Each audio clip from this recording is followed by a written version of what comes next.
اساتذہ کو مناسب تنخواہ ملنی چاہیے. اب لوگ بولتے ہیں کہ بھئی کم تنخواہ میں کام کرو. نہیں ہو سکتا، یہ بے عقلی کی باتیں ہیں. مجبور ہیں جو اساتذہ خدمت کرنا بھی چاہتے ہیں تو جو مہنگائی اور کرنسی کی قیمت میں جو گراوٹ ہے سب سارے لوگ اس کو جانتے ہیں، سب جھیل رہے ہیں. اب جیسے میں کہوں ابھی میں نے پوچھا بھائی آم کتنے میں مل رہا ہے؟ 200 روپے کلو. تو میرے لیے خود حیرت کی چیز ہے کیونکہ بہت دنوں سے میں بازار جا کے آم نہیں خریدا. تو میں جو آم 20 روپے کلو لاتا تھا اب بچوں سے پوچھ رہا ہوں تو بچے بول رہے ہیں وہ آم 200 روپے کلو مل رہا. کتنا فرق ہے بازار میں.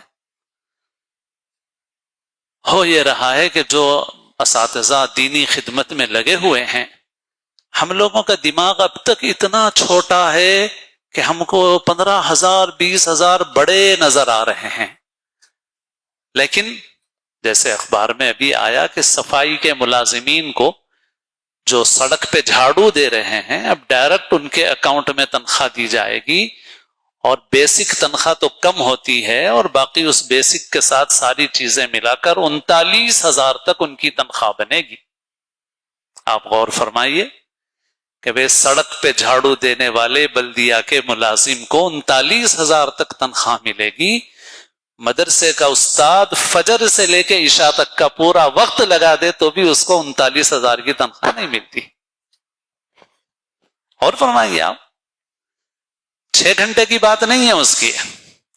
میں یہ بول رہا ہوں فجر سے پڑھائے، مکتب پڑھائے، ٹیوشن پڑھائے، مدرسہ پڑھائے، سب کا سارے کام کرے، فجر سے لے کے عشاء تک کا پورا وقت وہ بچوں کو پڑھانے کے لیے، تب بھی ہمارے موجودہ سسٹم میں اس کو 30-40,000 ملنے والے نہیں ہیں.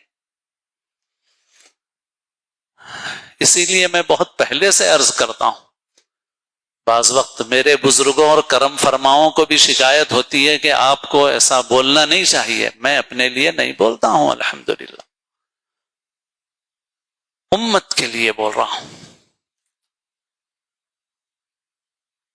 مدرسوں میں پڑھے ہوئے بہت سے لوگ وہ ہیں جو کمپنیوں میں جا کے اس لیے کام کر رہے ہیں کہ ان کو 50,000 تنخواہ مل رہی ہے.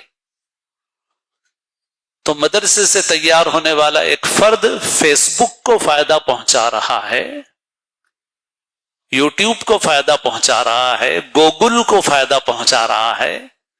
یوٹیوب کی، گوگل کی، فیس بک کی، اور بہت سے ہیں جس کے نام مجھے نہیں معلوم کیونکہ میں اس لائن کا آدمی نہیں ہوں. بہت سے نام ہیں.